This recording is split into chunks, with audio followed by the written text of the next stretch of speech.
Pascal Misery, inspecteur général de l'éducation, du sport et de la recherche, copilote de la mission PPCR, protocole parcours professionnel, carrière et rémunération, mission intitulée « Place et rôle des rendez-vous de carrière dans l'évolution et la progression de carrière des enseignants ». Fabienne Caroulas, inspectrice générale de l'éducation, du sport et de la recherche. J'ai également été copilote de cette même mission. Alors, cette mission, commandée par le ministre de l'Éducation nationale, avait pour objectif de faire un point sur l'évaluation des enseignants et leur progression de carrière dans le cadre du nouveau dispositif et du nouveau protocole mis en œuvre en 2017. Et pour cela, une mission a été désignée de 6 inspecteurs généraux très complémentaires dans leurs expertises.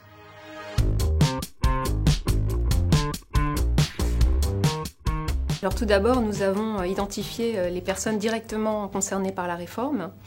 Nous nous sommes déplacés dans 6 académies représentatives des différents territoires et nous y avons rencontré le recteur ou la rectrice, le DAZEN du département visité, les équipes ainsi que les inspecteurs et les inspectrices territoriaux.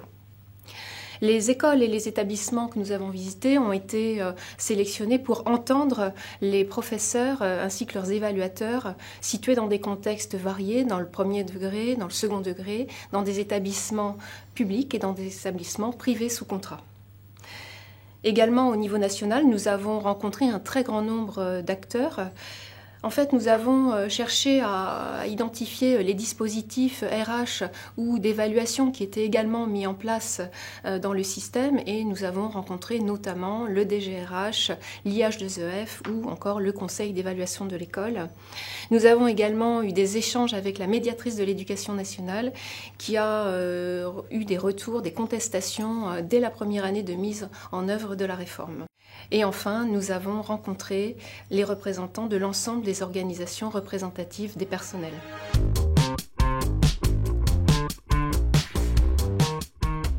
Alors tout d'abord, les auditions ont dénué des échanges nourris et des constats assez convergents. Le premier de ces constats est une relative satisfaction sur le nouveau dispositif.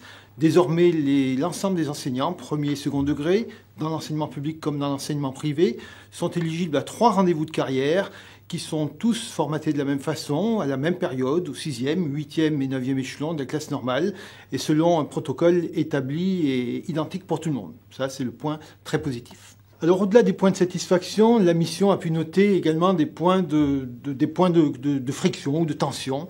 En effet, les rendez-vous de carrière sont tout d'abord trop rapprochés dans le temps. Dans un espace de 10 ans, les enseignants ont droit à 3 rendez-vous de carrière, au 6e, au 8e et au 9e échelon. Et donc, à l'issue, il n'y a plus de perspective pour eux d'un nouveau rendez-vous de carrière, alors que leur vie professionnelle est encore longue, ce qui suscite pour eux de l'incompréhension, voire de la démotivation. Il y a aussi la question d'un lien trop fort et trop étroit entre promotion et évaluation, qui génère là aussi des incompréhensions sur la philosophie générale du système. Alors, les préconisations que nous avons pu faire se rassemblent selon 3 axes. Le premier axe est un axe d'information et de communication. Il convient de mieux informer les enseignants sur le dispositif et également de mieux former les évaluateurs de façon conjointe, ensemble, pour mieux apprécier et rendre plus cohérent l'exercice.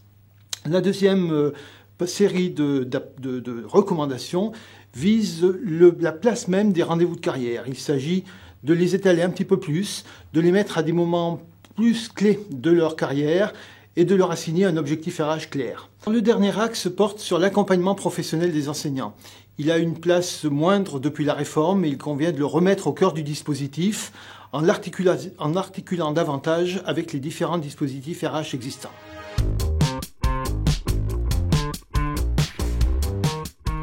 La mission a montré les avancées de la réforme, mais les préconisations ont également porté sur la limitation des rigidités de nature administrative qui jalonnent le déroulement des campagnes annuelles d'évaluation, de manière à redonner du sens au dispositif.